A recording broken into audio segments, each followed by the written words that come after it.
নমস্কার বন্ধুরা, আশা করি আপনারা সবাই ভালো আছেন, সুস্থ আছেন।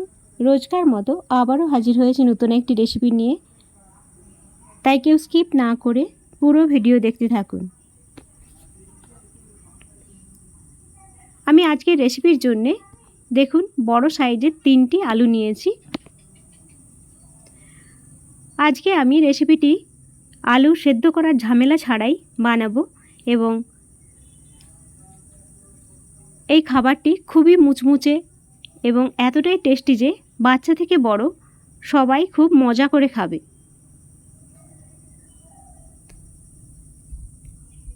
আলুর ছাল ছাড়িয়ে এইভাবে পাতলা পাতলা করে কেটে নিতে হবে। 3টে আলু দিয়েই অনেকগুলো খাবার কিন্তু বানানো হয়ে যাবে।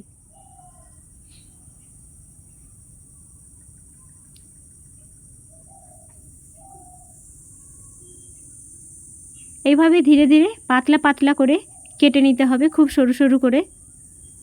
সাবধানে কাটতে হবে যেন কেটে না বেরিয়ে যায়, তাহলে কিন্তু দেখতে অতটা সুন্দর লাগবে না। তাই সেদিকে খেয়াল করে পাতলা পাতলা করে সবগুলোকে কেটে নিচ্ছি। এইভাবে কেটে নিতে হবে।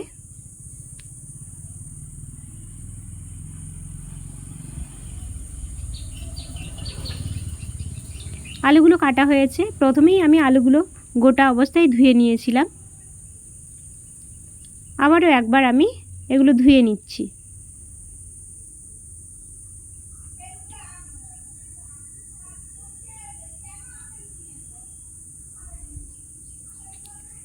ভালো করে ধোয়া হয়েছে, 2-3 বার জল পাল্টে ধুয়ে নিয়েছিলাম।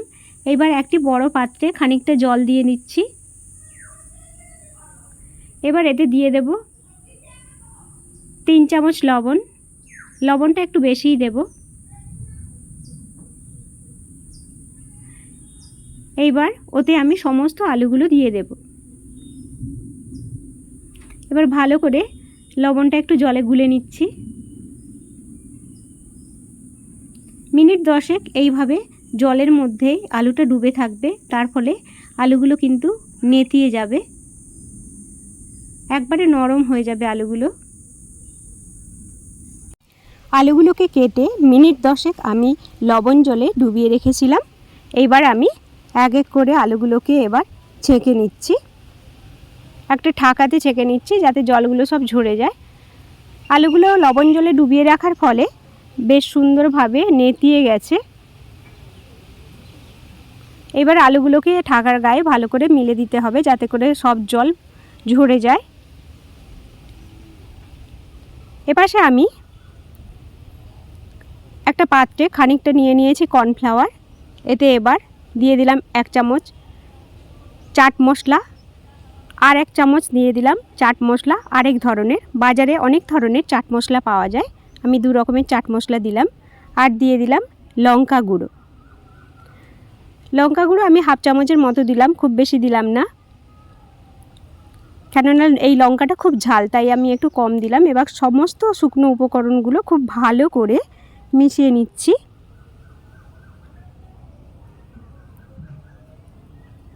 উপকরণগুলো আমার খুব ভালো করে মেশানো হয়ে গেছে।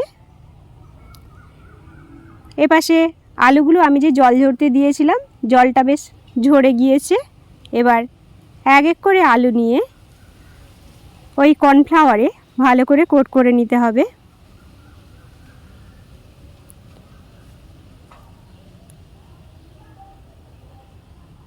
পুরো আলুতে খুব ভালো করে যেন কর্নফ্লাওয়ার মেশানো হয়ে যায়।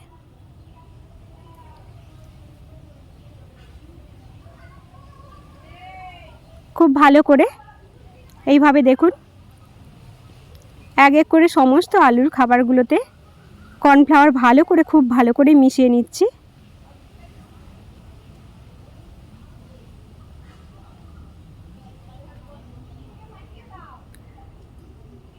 সমস্ত আলুগুলোই আমি এভাবে কর্নফ্লাওয়ারে মিশিয়ে নেব, তাহলে আলুগুলো যখন আমি ফ্রাই করব খুব সুন্দর মুচমুচে হবে।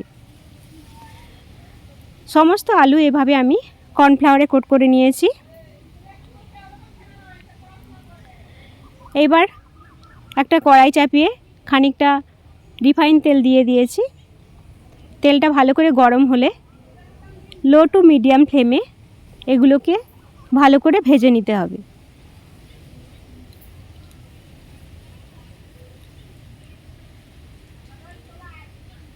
খুব বেশি তাপ দেওয়া যাবে না বন্ধুরা, তাহলে কিন্তু আলুগুলো পুড়ে যাবে। তাই মিডিয়াম ফ্লেমে খুব ভালো করে এগুলোকে আমি ভেজে নেব।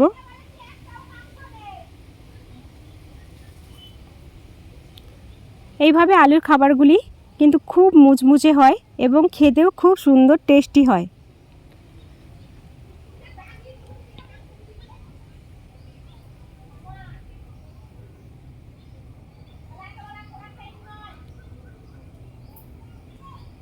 আপনাদের এই ভিডিও যদি ভালো লেগে থাকে অবশ্যই লাইক করবেন।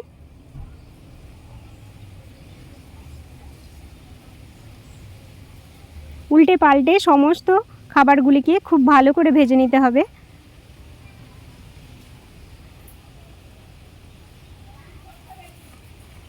এই খাবারগুলি দেখতে যতটাই সুন্দর হয় খেতেও কিন্তু ঠিক ততটাই সুন্দর হয়, একদম মুচমুচে এবং খুব টেস্টি। দেখছেন কত সুন্দর লাগছে। সমস্ত খাবারগুলো আমি তুলে নিচ্ছি।